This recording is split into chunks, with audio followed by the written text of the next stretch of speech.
this is what history could have looked like. Hold on. That's weird. Half of the world's population is missing. Yeah. So what we will tell you now is how half of the world's population was included in this document. This is a story of two women who changed the course of history.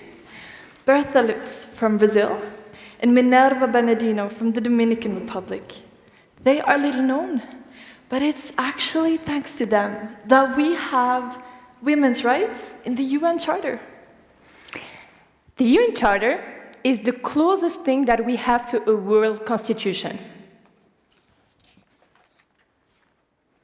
Yeah, we have the pink version, by the way. What makes this document so important is that it was the first time that governments have agreed that men and women had equal rights, which is quite a big deal if you think that only 30 out of the 50 countries at that time had granted women the right to vote. So let's go back in time to the spring of 1945. We are in San Francisco, and 50 nations had gathered to create the United Nations, this world organization that would end all wars. And the result of this conference gave birth to the UN Charter, the founding document of the organization that we are in today. So we have 160 delegates from all over the world gathered to sign the UN Charter. But only 4 were women, and only 2 of them, Bertha Lutz and Minerva Bernardino, were specifically sent by the government to ensure that gender equality was included in the UN Charter. And can you believe it? No women were involved in writing the first draft of this charter. So women's rights were not mentioned at all. But when feminists had the chance to represent their countries at the conference, something remarkable happened. Speaking to an almost all-male audience, Bertha argued for the inclusion of the word sex in the document. So it read that no country should discriminate based on sex. The British delegation thought that there was no need to include the word sex. But Bertha diplomatically argued that would be a recognition of the wonderful work done by the British women during the war. And that's when the British had no option but to accept the inclusion of women's rights in the UN Charter. And actually, the Prime Minister of New Zealand, he also stood up at the conference, and he said that the Latin American women at this conference deserve the thanks of Democrats everywhere, because it is owing to their effort that we have Article 8 in the UN Charter. And Article 8, it was written by women delegates of Uruguay, Brazil, Dominican Republic, and Mexico. And this is what the articles say.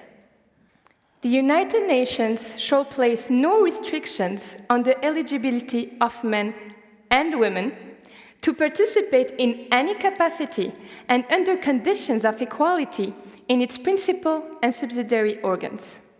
So the British and American thought we didn't need this article because women were not going to be excluded from participating in this organization anyway.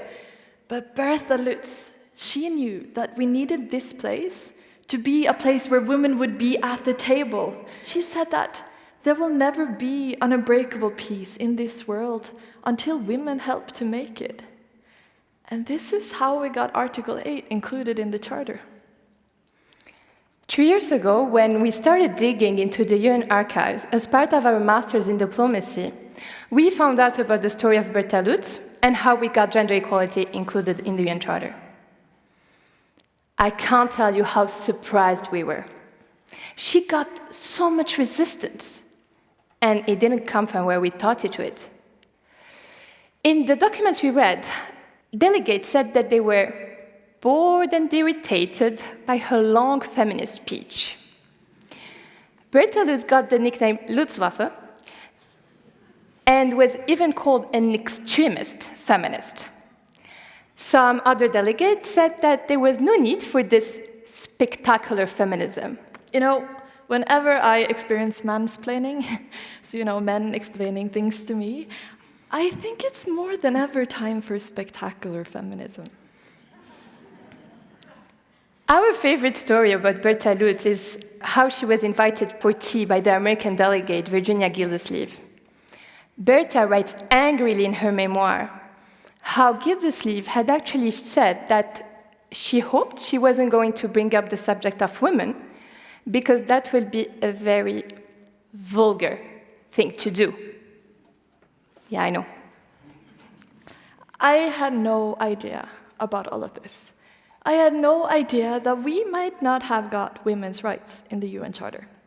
And I had no idea at all that it was women from the South, not the North, who fought for this.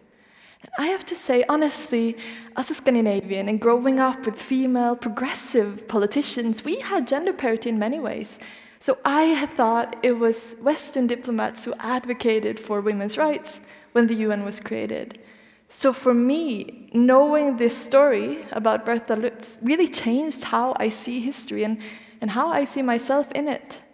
Because I had not understood how progressive voices from the South had truly been shaping world history. We're telling you this story today because nobody knows about these women. For us, it's a mind-blowing example of when women are at the table, they change things for the better. Their story is so inspiring, and not only for library nerds like us, but for the whole world. I grew up in Algeria, and when I was going through my feminist coming out, I was told that feminism is a Western concept. At first, I thought that was the way some people from the Middle East or Africa thought. Well, imagine my surprise when we went to Brazil with Elise to present our research about Berta Lutz to university students. And this happened again. So we were having this passionate debate about gender and race equality. And so we asked the students who in this room consider themselves feminist. And we thought everyone would raise their hands. But no, there was this big silence. And they were looking at each other, hoping that the world would swallow them up. It was really as saying being feminist was not cool at all. They told us that feminism is not a Brazilian thing, that it comes from outside. But this story showed us and showed them that very progressive ideas do come from the Global South. It wasn't that the Global South was copying the North. No, the ideas originally came from there. I guess in Norway, I think we are proud to think of ourselves historically as progressive and even feminists.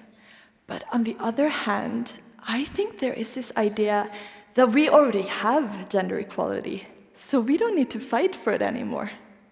And this is also what Western women said in 1945.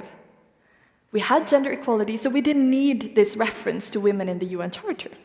The British advisor, she told Berta Lutz that Britain respected gender equality as she had been sent to participate in the conference.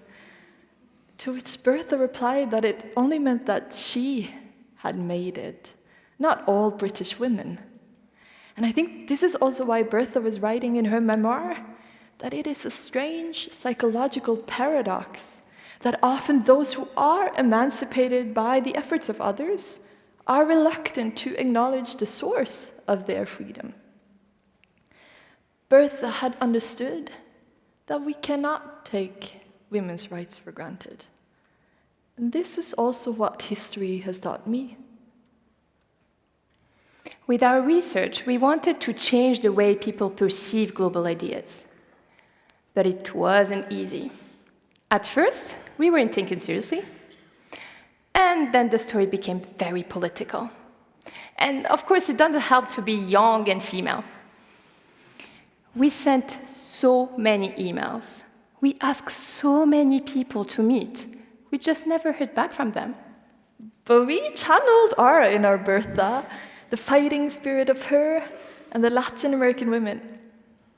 After all, if we all, men and women, fight as hard as they fought, we can make change.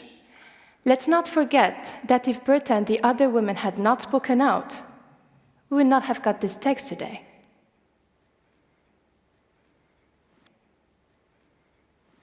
Thank you.